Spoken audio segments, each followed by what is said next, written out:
Hey, it's Lemon. Welcome to the Backlogs. You know, after the intense challenge run we just did,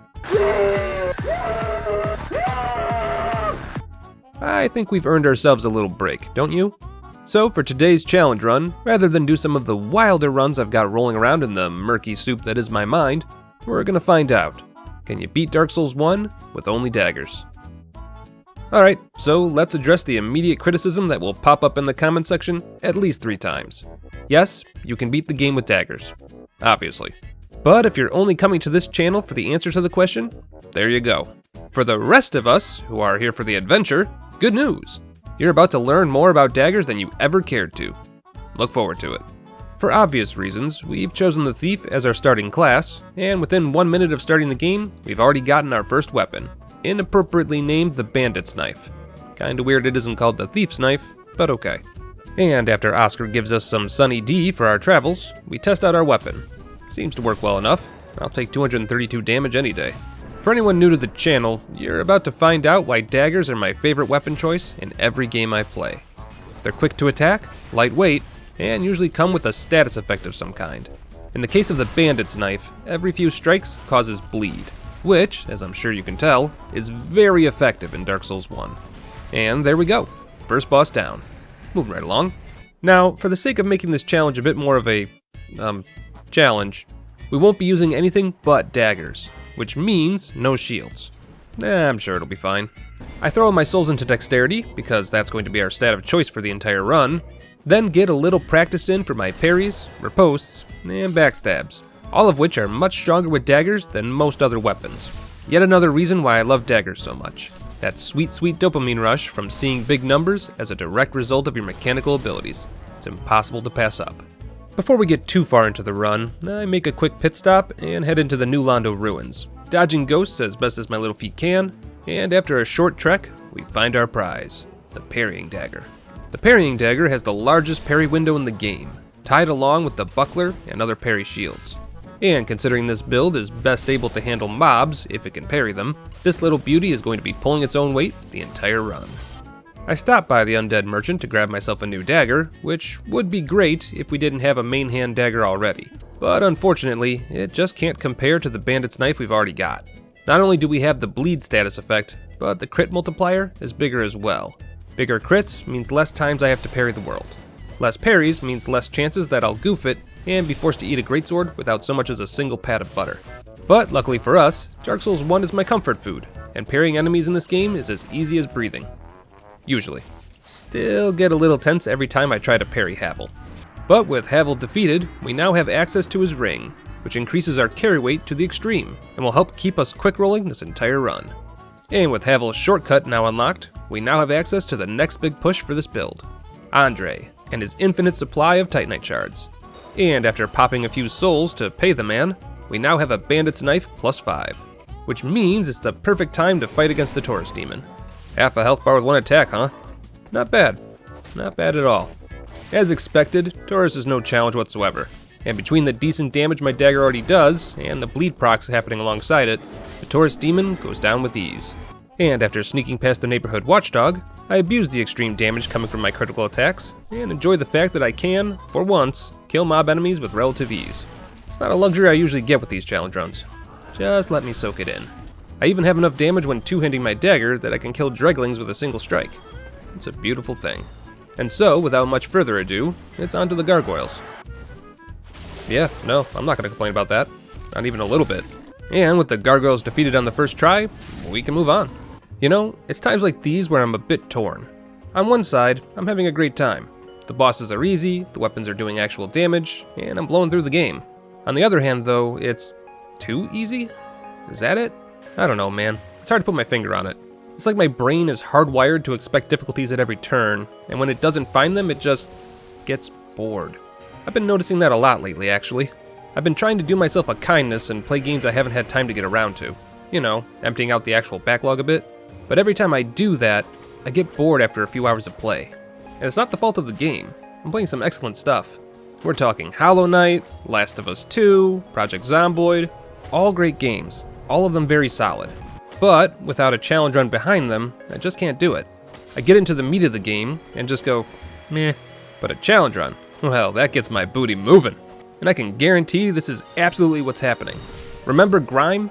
Excellent Metroidvania. Very interesting bosses, world, level design, the works. Easily an 8 out of 10 in my book. But my first try through, I just got so bored. So many weapons I could use, so many skills, and I was bored. But then I decided to only use the parry ability, and, well, the rest is history. Blew through the game, had a great time. Let's face it, I'm broken. I forgot to check myself, and now I've wrecked myself. Sorry, rant over. In case you're listening to the video instead of just watching it, I went ahead and got my Elite Knight armor, killed the Moonlight Butterfly, then unlocked Sif's Arena so I could grab the Hornet Ring. And now, with our build looking pretty darn good, I think it's time I show you exactly how broken bleed can be. Hold on to your butts. Hello, Stray Demon. Long time no see. As you can see, we're not doing a whole lot of damage with the dagger itself. But as soon as the bleed kicks in, yeah, pretty much an entire segment of health with one proc. And it doesn't take long either. 3 swings is enough to get it going. And after a very short fight, the Stray Demon goes down. Let me see you dance! I take a quick sidestep back to my old cell to make sure we don't forget the doll, and hire Oscar to show off the new Hornet Ring animations. In case you didn't know, the Hornet Ring does more than just increase your critical hit damage. It also gives your weapons the old Demon Souls animations when used on humanoid enemies, which is a nice touch. Anyway, back to Firelink, where Lautrec gets his just desserts. That damage. Then down into the lower Undead Burg to clear out the imposters and doggies hiding around town. You might think the Capra Demon would be a little tricky without a shield, but have a little faith. After all, dogs are easily hit with a two-handed attack and go down in a single hit. And if there was anything I took away from watching Predator at an extremely young age, it's this. If it bleeds, we can kill it. Moving on. I grab the large ember. Ow. Free our boy Laurentius, just in case we need him later. Get forced to go down the slip and slide by our friend Alphonse here, and eventually find my way to the Gaping Dragon. I mean, it's not incredible damage, but it's nothing to scoff at either. The dragon must have incredibly high bleed resistance, because for the life of me, I can't get it to proc. Combine that with the fact that our guy here is feeling very jumpy today. Like, seriously, what is this? I've never seen him jump this much. Can you please just stay down? I'm trying to... It's not too bad of a fight. Nothing we haven't fought before, and although it took a little longer than I would have liked, the Gaping Dragon finally goes down. Easy enough, though we are starting to see why daggers tend to be discarded by most players. The damage fall-off is pretty intense. But with the Gaping Dragon down, we finally maxed out dexterity, which means I can start putting some points into endurance, which is good for 2 things. With enough endurance, I'll be able to wear heavier armor, negating our shield problem. And every point also means I'll have a larger stamina bar, which means I'll be able to swing away with abandon. Life goals. We've got them. Now if I can just upgrade my dagger so that it can one-shot every enemy I come across, that'd be great. We're getting there, but like I said, life goals.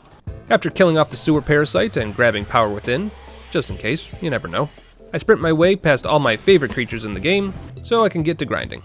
Yep, it's time for that part of the run. The point of this grind is twofold. First, we need large Titanite shards to upgrade our dagger to plus 10, since we have to make at least some kind of effort to keep pace with the boss health pools. And second, if possible, I'd like to get my hands on some green Titanite. Later on in the run, we'll be dealing with all sorts of skeletons, and having something that can keep them from resurrecting would be a welcome addition to the build. And with all that taken care of, it's time for our next boss. What's up, girl? Well, it looks like she's another boss that doesn't allow bleed damage to whittle her down, so that's unfortunate. But it's not like my dagger does no damage at all. Better than what we're used to, anyhow. And with a little dodging, a little tomfoolery, and a proper amount of patience, the Spider Lady goes down. I am the Lord of the Dance! And also the Lord of the Bells. 2 down, none to go. Which means it's time to boogie on down to Sen's Fortress. The Snake Men never had a chance. And with the giants up above properly disposed of, it's time for the Golem himself. Hi, Tom! The damage, as to be expected, is terrible. But we knew that would be the case going into this fight. Not terrible enough to keep him from staggering, though. And though my aim was off and we don't get to enjoy the comedic genius of Miyazaki, we do get to enjoy it in one of its many other forms. Hilarious! Okay, I've got one. How long does a jousting match usually last? Until nightfall. Look, you might as well laugh, I'll be here all week. A little more endurance, a little health, and while it may not be quite the look I was hoping for, we've got a respectable fashion souls going on. I'll take what I can get. Right, moving on. We've got a few friends on the rafters we need to... Wait, hold on, you were dead. How did you just... You know what? Never mind. Best not to dwell on it. I make my way past the Anor Londo archers. First try, by the way. God, I love parrying the world. then arrive at what will be likely the biggest choke point of the run so far. Right, let's see what we're... Oh, hello. Smo, buddy, this won't do. This won't do at all. Okay, well, one down, I guess. One to go. Ornstein is a bit more like I was expecting. Decent damage, but no bleed. Oh, wait, never mind. Spoke too soon. The bleed buildup is garbage, though. But regardless, despite this fight usually being extremely difficult in every other challenge run I've done, the fantastic 2-0 go down without a hitch. Not sure that the Leo ring will actually help, but hey, it's good to have options. And with them down, we now have the ability to warp everywhere and anywhere. Right on, right on. Better make sure we get everything we need before we start the second half of the game. A little pyromancy glove action in case we need power within, and completely out of left field, the force miracle. Why, you ask? Oh, you'll see. You'll all see! But with that all taken care of, it's time to scoot on past all the painting guardians. God dang, 901 damage. Almost 4 digits, baby! Then gently caress the painting just the way it likes. Oh no! And after remembering that I haven't been leveling my vitality nearly as much as I should, I discovered that I can kill all the enemies safely with backstabs. So that's good. And now the moment you've all been waiting for. Priscilla. Sorry boys and girls, but a dagger's a dagger. And Dark Souls 1 only has 6. I need every one I can get. Now, the first time I tested this run, the biggest struggle was that we couldn't knock Priscilla out of her invisibility, which led to me getting murdered over and over again by her scythe and the heavy bleed it incurred. But if one happens to have force, which does 0 damage, but a bunch of poise, ta-da! Invisibility problem solved. Now for the new problem. How to get that tail off without accidentally killing Priscilla with bleed damage. Answer? By hacking at it repeatedly. Duh. And just like that, new dagger acquired. Now, I guarantee 95% of the community has no idea how this dagger works, since, you know, it requires you to fight your waifu. Essentially, this dagger is a worse version of the bandit's dagger, in that, hold up, no one ever said this dagger could dance. Behold, I am the lord of the dance. All shall love me and despair. And there you go. Spin to win in the most beautiful of ways. It's a shame we had to kill Priscilla, but let's be honest, none of you who are familiar with this channel are surprised. So yeah, Priscilla's dagger. Basically a worse bandit's dagger as far as the numbers are concerned. It does about twice as much damage when bleed procs, but also takes a little more than twice as many hits to get it to do so. On top of that, it requires dragon scales to upgrade, which is a big oof.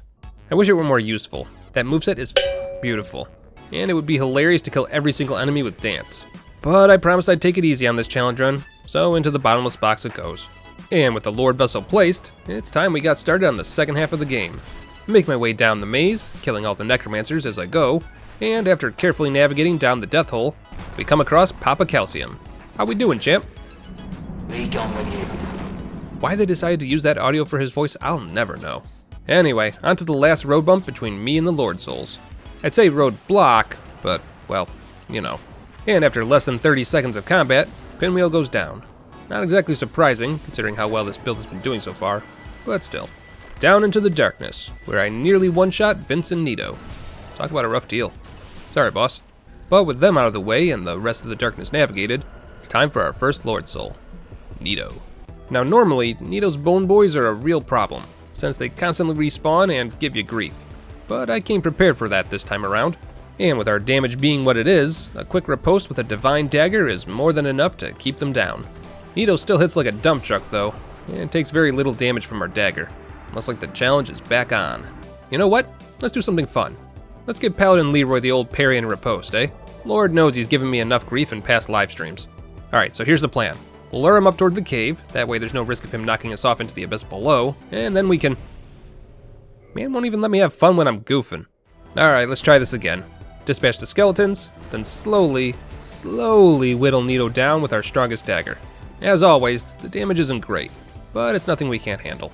You do have to squeeze up nice and close to Nito's knobby knees though. The dagger's hitbox is so small that it can't make it through any portion of his cloak. It takes a few minutes, but overall, it wasn't too bad a fight. One Lord Soul down. Dance like you're dead. Look chat, I'm learning. But more important than learning is fashion. Hello Paladin's armor, how you doing? We won't need you yet, but if memory serves, the helmet is pretty good looking for my final build. Guess we'll see when we get there. Doesn't look quite right at the moment though. I'll work my way through Seath's archives, then show off my killer dance moves to Seath. See these? They're the last thing you'll ever see. Just you wait, pal. Just you wait. Right, jailbreak time.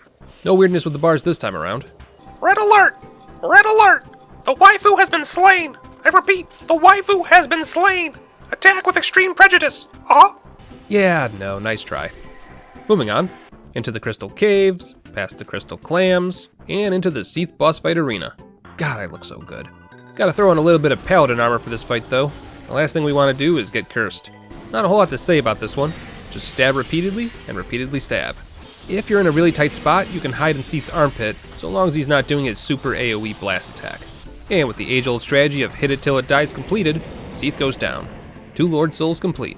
See, Seath? Told you this dance would be the last thing you ever— oh my god, I just remembered he's blind.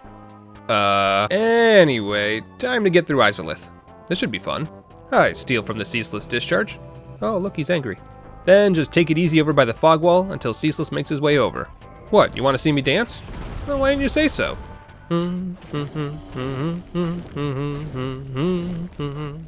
What, you don't like my dancing?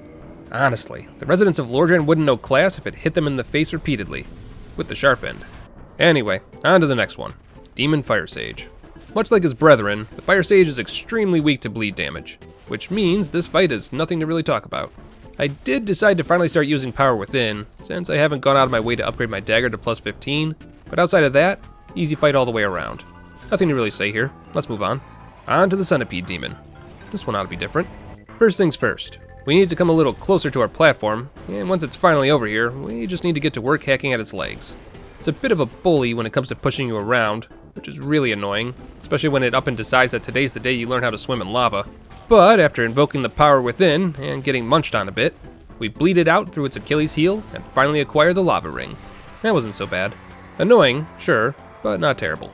And with the last of the aggressive witches of Izalith dispatched, ooh, easy there, Lemon. It's time for the Bed of Chaos. There goes 1, and 2, and 3. Easy, boss. Please fix. Well, back to New Londo, and on to the last Lord Soul of the game. Now, because someone is going to say it, yes, the female ghosts can drop a dagger. Just the ones with the lightning babies, though. The other ghosts drop a jagged ghost blade, which is not a dagger. It's a curved sword. And since there's only one female ghost in this area, and the dagger drop is literally a 1% chance, we're gonna have to let that one go. I can see the comment section's tears now. Don't worry though, there's still one more dagger we're going to pick up before the run is over. Patience is a virtue. But before we get too ahead of ourselves, I just realized that I forgot to get the Abyss Walker ring from Sif.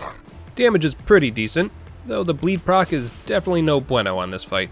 Still, dagger definitely pulls its own weight, and more. Easy fight, would pet the dog again. Anyway, back to New Londo, where I finally decide to pick up the very large ember, then go around slaying dark grates to get some Titanite chunks.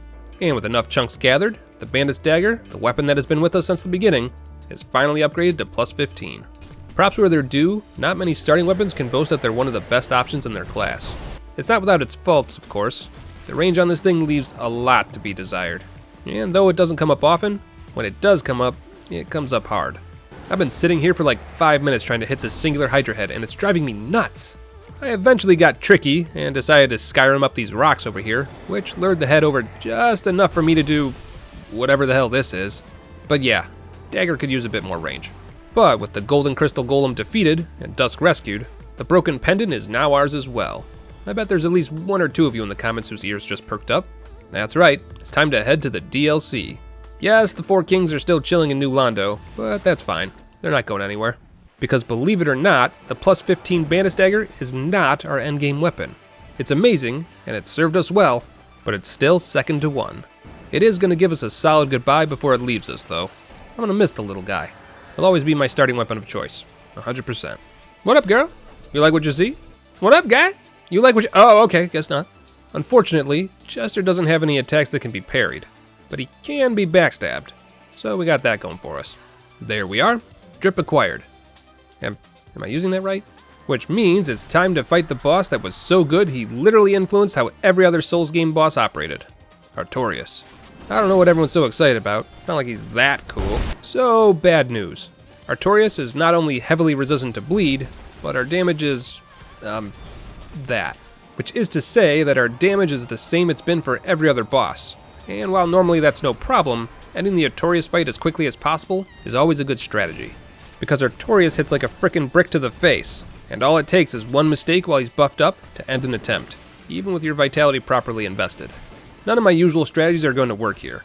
There's no way to parry or backstab, he won't bleed, and even Power Within's damage pales in comparison. I hate to say it, but when it comes to Artorias, you just have to get good. So good is what I got. Turns out this rush attack is a very long animation and lets you get in a heavy attack. And it's pretty consistent as far as windows of opportunity go. It's extremely slow going, and it requires about 10 minutes of patience and concentration, but remember your training and you will make it back alive. Which means it's time for my reward. Hello, Siren. Long time no see. Now we could face off against her and get her goodies for free, but I'm in a generous mood, and Artorias did put up a good fight. And for our troubles, Siren gives us the best dagger in the run. What? No, not that one. That one. Oh, you thought I'd be running around using the gold tracer like everyone else, did you? Well, you may want to take another look at the weapon description. Yup, it's a curved sword, and therefore off limits. But don't worry, the silver tracer is still an amazing weapon. It's got the highest crit and dexterity scaling in the entire game, which is perfect for our build. It's also got a fantastic moveset, and feels really good to play around with. That's what I'm talking about. Oh, it also does toxic damage, but after that kind of damage, well, kinda unnecessary. But with our build fully complete, it's time to finish the game. First up, the Four Kings. I held off fighting this boss due to the fact that it's such a DPS race, and I wanted my best weapon before attempting it. But turns out I really didn't need to. Even without Power Within, this dagger is slicing through the kings like a hot knife through butter. Each one goes down with a few seconds to spare before the next king can spawn in, which is a clear sign that your weapon meets the DPS requirements and is more than enough to clear the boss. 4 kings down, and 4 Lord Souls collected. We can officially end the run. But we've got a few more DLC bosses to go before we do that. Wouldn't want them to feel left out. Well, hi Mark. A slightly glitchy elevator ride later, and we're at Manus, Father of the Abyss. This fight is a little rough, though it was mostly because it's been a hot minute since I've fought Manus and had to remember all of his moves. Much like Artorias, you have to wait your turn when it comes to attacking. Trying to go out of turn will just result in you getting smacked, and usually pretty hard. But with the silver pendant on hand, and your dodge game on point, Manus eventually goes down. One more DLC boss to go. Hey Calamite, did you know? Danny kinda forgot about the Iron Fleet, but they certainly haven't forgotten about her. God, that season still pisses me off. I can't believe they just... So, time to fight a dragon. How's the damage? Oh. Okay, well, it's gonna be a bit of an uphill battle, but I'm sure with enough tenacity and patience we can pull through. Probably. I won't lie to you, this fight is slow and painful. A bit more than the others. But once you learn the movesets and all of Calamite's tells, it's not so bad. Just another practice of patience. That's all it is. And considering patience is all I seem to have these days, it's not too long before Calamite goes down. You know what? This was fun. I actually had fun. It was still a challenge that required me to plot out my route and think about my actions, but never got so bad that I wanted to bang my head against a wall. Will I still do runs that cause me to bang my head against a wall? Yeah, probably. I mean, man's gotta put food on the table somehow, right? But at the same time, it's worth remembering that not every single struggle in life needs to be epic. Every challenge need not seem impossible until it is done. Sometimes it's okay to just be challenging enough to stimulate the mind. Just have fun. Do your best. Enjoy the ride. And who knows? Maybe by the end you'll realize, oh my god, I forgot Gwendolyn. Yeah. Whew. Okay. Crisis averted. Heretic. Yeah, I deserve that. Let's see here. Yeah, that's about what I expected. Let me just give you a few of these, and there we go. Okay, time for Gwen. Hope you're ready to be parried into oblivion, pal, because I've got your We all knew how this would end. We all know the meme.